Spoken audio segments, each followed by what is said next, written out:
This is all very exciting. It's even starting to look like a truck. Now there is a reason why I want to build the body from the back to the front, and the obvious problem area are going to be door alignment. The tub here has no give whatsoever, it's locked into place, but the bulkhead, however, has some movement, and depending on how we lock that down is going to affect where we need those doors to be. Beforehand, we'll link the two together loosely with our sills. Alright, the front one is going to go up there to the bulkhead, and then on the other end we have this bracket, and that connects inside the tub.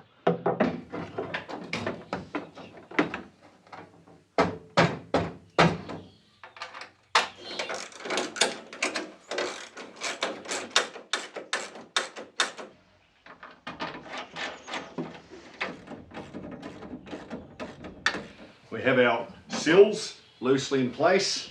The bulkhead is as we left it when we installed it in the big stitch up. I think it's time to do a test fit on our passenger door. I think it's already starting to get a little squishy in here, isn't it?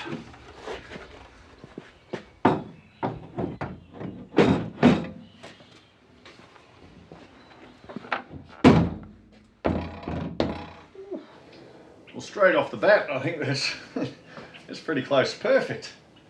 We do have some rattle going on here, but I think if we can adjust that striker, then that should solve that. Yeah, okay, let's try the other side. Here's hoping we have the same amount of luck.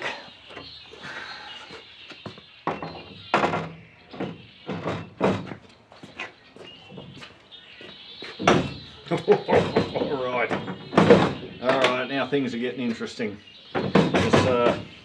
This door's not even going to close. Now, I certainly didn't notice this at the time, but I am noticing it now. The two outriggers on the side you're on are originals. The two on this side are not. They're new. We cut them off way back in episode 4, Big Trouble in Little Workshop, and then we replaced them in the welder. We used a jig to do so. In addition, we marked them where they were on the chassis, but they are slightly different.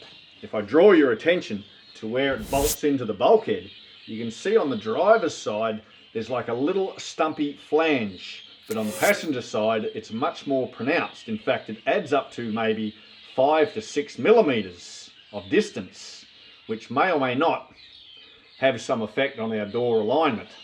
To mitigate this issue, I'm going to grab these two fat washers that, funnily enough, measure around 5 or 6 millimeters, and I'm going to use them as shims.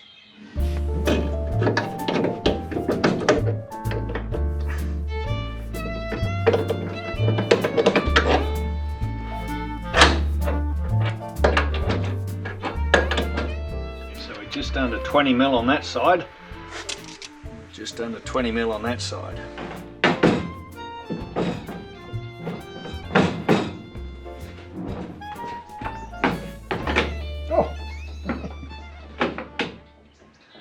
A monumental difference already. Look at that. That's it's almost perfect. Now on the other side of the bulkhead there's that strut that you see there that supports the upper part of it, and on this side it's still a little spongy. Okay, now in truth it will lock down onto the steering column, and the front of the footwells do bolt into these support brackets, but I would like to give it a little extra. So I've taken the liberty of fabricating my own replica of the one on the other side with some 3/8 steel and threaded it and welded a bit of flat bar onto it, and we're going to install it, I suppose. Its lower anchor point is going to be into the steering box, so I've got a slightly longer bolt to accommodate that. We'll pop it in the hole and we'll lock it in. Take a bit of the pressure and put our top nut on.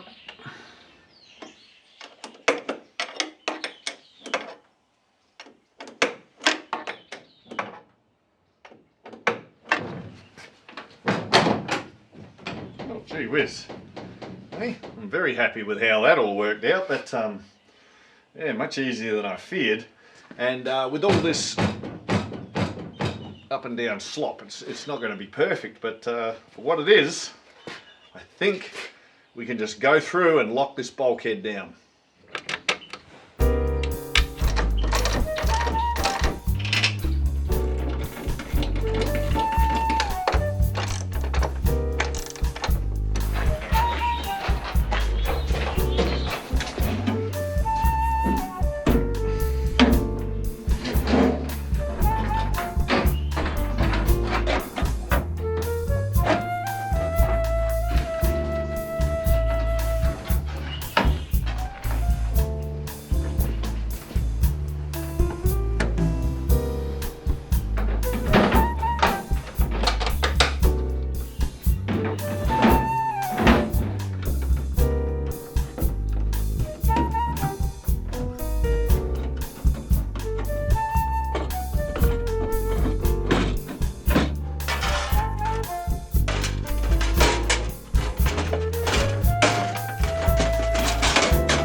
Have here a brand new set of seat belts on both sides because safety is very important. We pretty much have our interior locked down. All we have to do is connect the seat box to the tub. But the hardware for the seat backing is incorporated into this, so we have to install them. Now these original seats for these old Land Rovers were packed full of broken glass, rusty nails and chunks of gravel, and that's a testimonial to the toughness of those old English farmers. But my tender posterior is not up for such a battering, and so I've invested in a set of Exmoor trim seats, and they have inside real cushions. Unparalleled luxury. These are going to go in here at the back. Third bolts.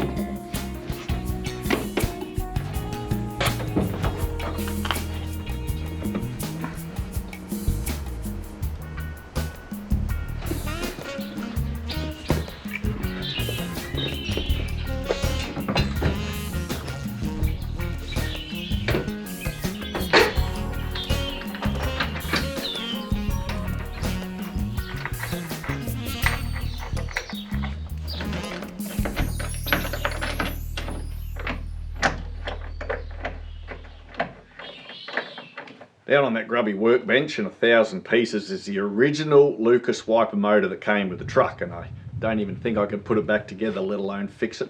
Its partner in crime is that random orange box over there without a name on it. Anyway, my mate Andy down the road came across this, a wiper motor, advertised as an affordable replacement for the more expensive Lucas systems, but they don't fit really as advertised, so he didn't want them and he handed them down to me.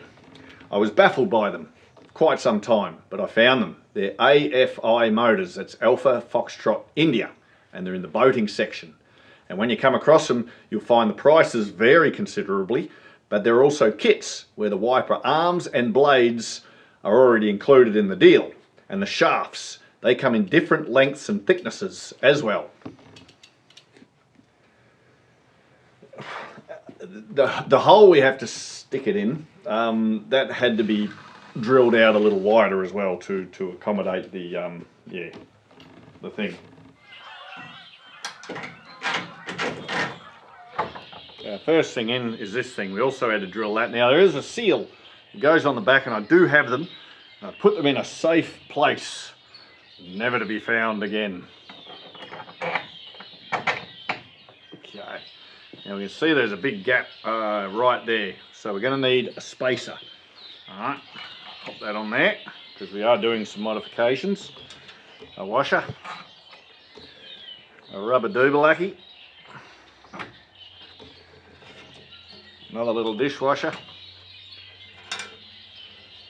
And our bolt, well, a nut. We'll lock it down.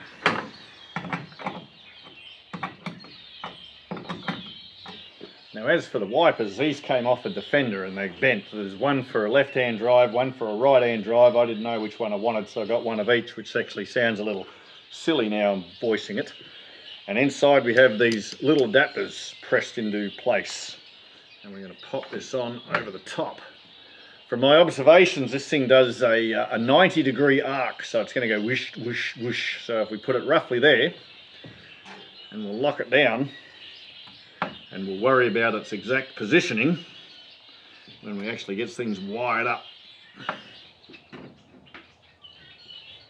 I don't know if that's exactly my favourite look, but we'll concern ourselves a little further down the track. If we don't like it, we'll change it. Now we have here our very beat up old bumper. Now it was a nightmare to get off, and it's impossible to get back on, so behind the scenes we did a few sort of like fix-its on these mounting brackets. But it was modified before anyway, because you see these big horns that are sticking out on the dumb irons? There's some very sturdy weldings gone into them, so I wouldn't want to try to remove them, but I can see in the future they could form a good basis for a winch plate. But the bumper now sits on those horns. They become the main attachment points, and then it could hook up to the dumb irons as well.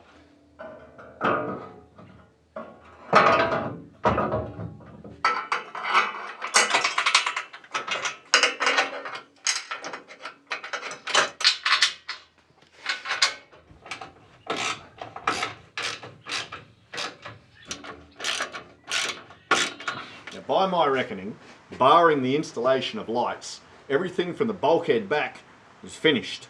Now, we did discuss in a previous episode, we still had some vexing puzzles to overcome in relation to the engine bay, and we needed one.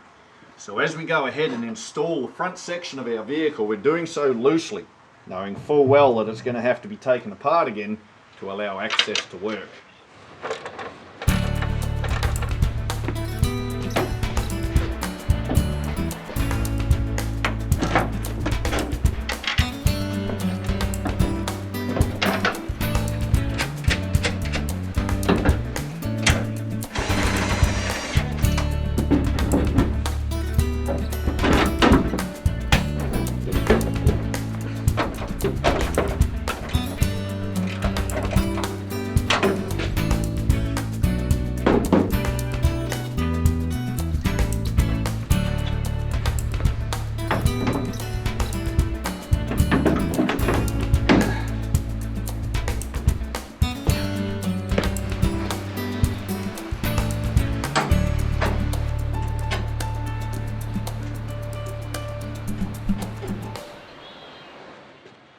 And there we have our engine bay.